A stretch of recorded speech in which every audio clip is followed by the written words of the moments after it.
ஒரு நாள் வசிஷ்டர் தான் செய்யும் யாகத்திற்கு உதவியாக இந்திரனிடம் இருந்த காமதேனு பசுவினை கேட்டார். வசிஷ்டர் கேட்டதற்கு இணங்க இந்திரன் தெய்வ பசுவான காமதேனுவை முனிவருக்கு தொண்டு செய்ய கொடுத்தார். வசிஷ்டர் சிவபூஜை செய்யும் போது காமதேன இடையூறு செய்ததால் வசிஷ்டரின் கோபத்திற்கு ஆளாகியது. வசிஷ்டர் காமதேனுவை காட்டு பசுவாக மாறுமாறு சாபமிட்டார். இதை அறிந்து கொண்ட இந்திரன் வசிஷ்டரிடம் சாபம் தீர பரிகாரம் கேட்க அவர் திருமயிலைக்கும் திருவான்மியூருக்கும் மத்தியில் மேற்கே சோலை அமைத்து லிங்கத்தை உருவாக்கு, அதற்கு மேற்புறத்தில் தடாகம் உண்டாக்கி பூஜை செய்யுமாறு அறிவுறுத்தினார். வசிஷ்டர் சொன்ன இடம் வறண்ட பூமியாக இருந்தது. இந்திரன் அங்கே கரிய மேகங்கள் ஒன்று கூட செய்து மழையை வருவித்தான். பிறகு அங்கே கோபதி என்ற குளத்தினை உண்டாக்கி சிவலிங்கத்தை வைத்து பூஜித்து வந்தான். சிவன் அவரின் பூஜையில் மகிழ்ந்து இந்திரனிடம் வேண்டும் வரங்களை கேட்குமாறு கூறினார்.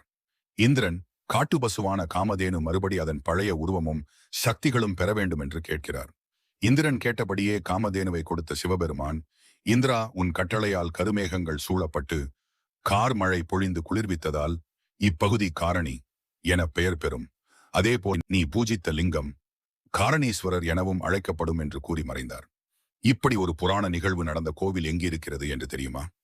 சென்னை சைதாப்பேட்டை ரயில் நிலையம் மிக அருகில் உள்ள சொர்ணாம்பிகை உடனுறை காரணீஸ்வரர் கோவில்தான் அது. இப்போதுள்ள இந்த கோவில் சுமார் 500 வருடங்கள் பழமையானது. மேலும் இங்கே அம்பிகை, திருமால், பிரம்மன், சிவசைதன்ய முனிவர், ஆதொண்ட சக்கரவர்த்தி ஆகியோர் ஈசனை வழிபட்ட தலம் என்கிறது தல வரலாறு. உங்களுக்கும் இதுபோல் வேறு ஏதாவது கோயிலின் வரலாற்றை காணொளியாக தெரிந்து கொள்ள காமெண்ட் பண்ணவும். ஓம் நம சிவாய.